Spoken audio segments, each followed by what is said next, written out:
उत्तर प्रदेश के अमरोहा जनपद में कोरोना संक्रमितों के शव गंगा नदी में बहाए जाने के बाद मचे हड़कंप से सकते में आई योगी सरकार ने गंगा घाटों पर पुलिस का पहरा लगा दिया है। इसी कड़ी में अमरोहा जनपद के तिगरी गंगा धाम पर भी पुलिस प्रशासन ने गंगा घाट किनारे पुलिस पिकेट की तैनाती की है, जिसमें दो कांस्टेबल और एक दरोगा की दिन रात 12-12 घंटे के लिए तैनाती की गई है। इन कांस्टेबल को इसलिए लगाया गया है कि कोई भी गंगा में शव या अधजले शव ना बहाए। अगर कोई ऐसा करता है तो उसको रोका जाए। गंगा घाट पर अंतिम संस्कार के लिए ले जाए जा रहे शवों को खुद की निगरानी में पुलिस के जवान अंतिम संस्कार करा रहे हैं और लोगों को जागरूक कर रहे हैं कि शवों को बहाएं नहीं, बल्कि रीति रिवाज के साथ अंतिम संस्कार करें। यदि कोई ऐसा करता भी है तो उस पर कार्रवाई की जाएगी। आप लोग जो यहाँ पे वो लेके आए हो सब, उसको पूर्ण रूप से आप जलाइए। किसी भी तरह की कोई परेशानी नहीं है, ठीक है। उसे आज जला हुआ गंगा जी में ना बहाएं। ना बिल्कुल ठीक है। आप लोगों से हमारा निवेदन यही है कि आप आए हैं, ठीक है। इस टाइम जो हमारा देश इस महामारी से गुजर रहा है, आप इस चीज़ का भी ध्यान रखें। तो हमारा पूर्ण रूप से आप जलाएं, उसका बहाए नहीं उसे, ठीक है। किसी चीज़ की कमी हो, लकड़ी वगैरह नहीं है तो पर्याप्त मात्रा में यहाँ है, पूरी होनी चाहिए, ठीक है। लॉकडाउन का पालन करते हुए इस चीज़ को ध्यान रखना, ज़्यादा भीड़ ना लगाए, बीमारी बहुत कम नहीं रहती। मैं ही मेरा नाम पंडित गंगाचंद शर्मा है, गंगा धाम तिगरी का रहने वाला हूँ। यहाँ पे जो कोरोना की दूसरी लहर चल रही है, इसमें हमारे गांव तिगरी में गंगा तट पर 150-200 सब आए हैं और यहाँ पर जब जगह नहीं मिली तो बहुत से लोग गंगा जी में ऐसे ही बहा के चले गए और हमारे यहाँ पुलिस प्रशासन ने काफ़ी यहाँ पे दबाव बना हुए हैं। दुकान सब बंद करा रही है और जो डेड बॉडी छोड़ कर जा रहे हैं उनमें सब जलवा रही है। तो उसके लिए यहाँ पुलिस की तैनाती की गई है? हाँ, पुलिस की तैनाती है यहाँ पे, हर समय पुलिस रह रही है सर। यहाँ पे 2 सिपाही 1 दरवाजी हर समय रहते और वो आज भी जो है दुकानें बंद करवा रही है। अच्छा पंडित, अगर आपकी स्थिति देखी जाए तो आपकी क्या स्थिति है? अब तो साहब रोजाना 3 दिन से जो है लगभग 30-31 गंगा फल रोज आ रहे हैं। कम हो गए, बहुत कम हो गए साहब। तो यहाँ की स्थिति कुल मिला के अब सामान्य है? हाँ, यहाँ की स्थिति सामान्य है, काफ़ी सामान्य है और फिर पुलिस प्रशासन का काफ़ी दबदबा बना है। अमरोहा से केकेडी न्यूज संवाददाता रवि कुमार की रिपोर्ट। अमरोहा क्षेत्र के सीएससी पहुंचकर सांसद कुंवर दानिश अली ने कोविड-19 वैक्सीन कार्य का जायजा लिया। आपको बता दें कि सांसद कुंवर दानिश अली अमरोहा के सीएससी पहुंचकर कार्यरत स्टाफ से वैक्सीन टीकाकरण अभियान की बारीकी से जानकारी हासिल की। साथ ही लोगों द्वारा बहुत कम तादाद में वैक्सीन कराने के कार्य पर असंतोष भी जाहिर किया और लोगों से वैक्सीन लगवाने की अपील की। उनका कहना था कि इस तरह वैक्सीनेशन में 10 साल लग जाएंगे, क्योंकि उन्हें बताया गया था कि आज 99 लोगों का वैक्सीनेशन हुआ है और कल 80 लोगों का और परसों 50 लोगों का हुआ था।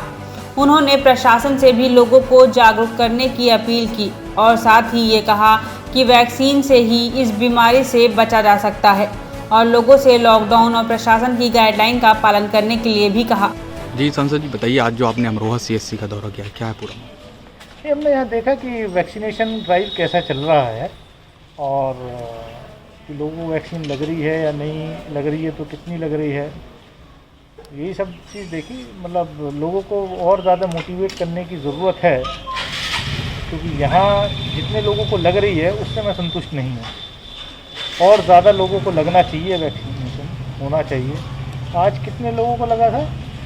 69 और 30 हाँ, कुल 100 लोगों को, 99 लोगों का आज वैक्सीनेशन हुआ सिर्फ।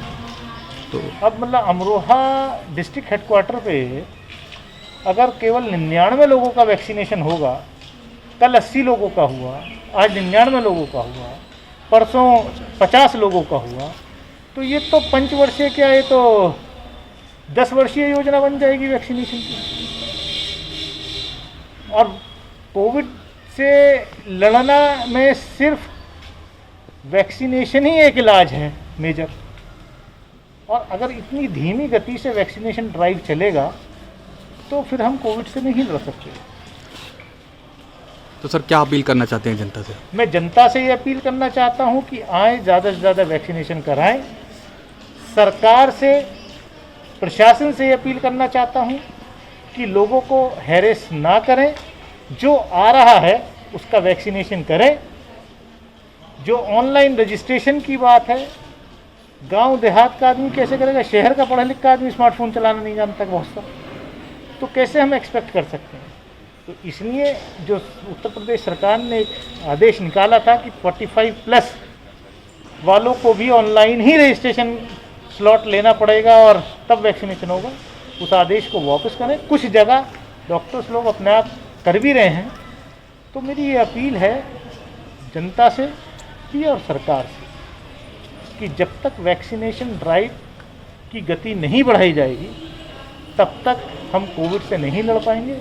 ये खाली PR एक्सरसाइज करके कोई फ़ायदा नहीं। अच्छा सांसद जी, एक सवाल ये है कि आपने प्रधानमंत्री जी को एक पत्र लिखा था, जो अलीगढ़ मुस्लिम यूनिवर्सिटी में काफ़ी डेथ हो रही है, क्या केंद्र सरकार से कोई टीम पहुंची वहाँ?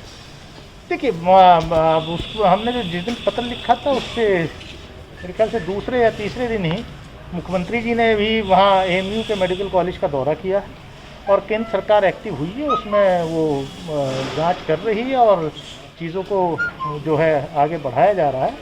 तो हमारा काम एक जनप्रतिनिधि होने के नाते, जागरूक जनप्रतिनिधि होने के नाते अपने क्षेत्र और अपने देश के लोगों की जो समस्या हैं वो उठाना, वो सरकार तक पहुंचाना, वो मैंने अपना कर्तव्य निभाया। क्योंकि मैं AMU कोर्ट का मेंबर हूं, इसलिए मुझे वो पत्र माननीय प्रधानमंत्री जी को लिखना पड़ा। मुझे उम्मीद है कि जो मैंने उस पत्र में डिमांड की हैं वो बहुत जल्द सब पूरी होंगी।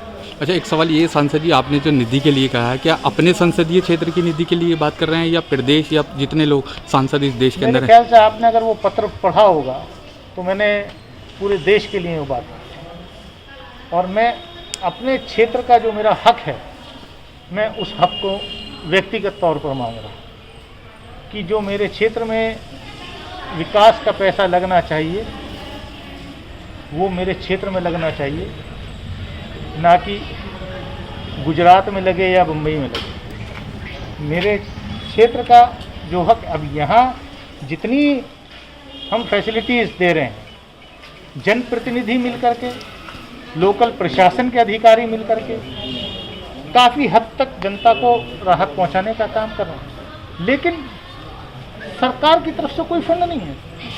मान लीजिए ऑक्सीजन प्लांट लगा रहे हैं तो वो CSR फंड का है, वो यहाँ पर इंडस्ट्रीज हैं वो डोनेट कर रही हैं, यहाँ पर जनप्रतिनिधि हैं वो डोनेट कर रहे हैं। सरकार से तो मेरे ख्याल से 10 वेंटिलेटर आए, वो भी अधूरे हैं, वो भी नहीं चल रहे, वो भी बीच में रुक जाते हैं। अमरोहा से KKD न्यूज संवाददाता रवि कुमार की रिपोर्ट। अमरोहा SDM ने बुलेट राजा स्टाइल में बाइक पर बैठकर कोतवाल संघ शहर का निरीक्षण किया। आपको बता दें, SDM विवेक यादव ने कोतवाली प्रभारी रविंद्र कुमार संग बाइक पर बैठकर शहर की गलियों का दौरा किया और लोगों से घरों में रहने की अपील की।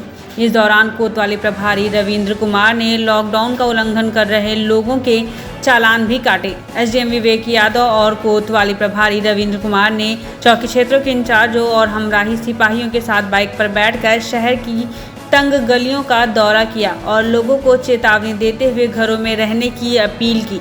साथ ही बिना वजह बाइक से सड़कों पर घूम रहे लोगों के चालान भी काटे। जो आज बाइक पे आपने फ्लैग मार्च किया, क्या था पूरा?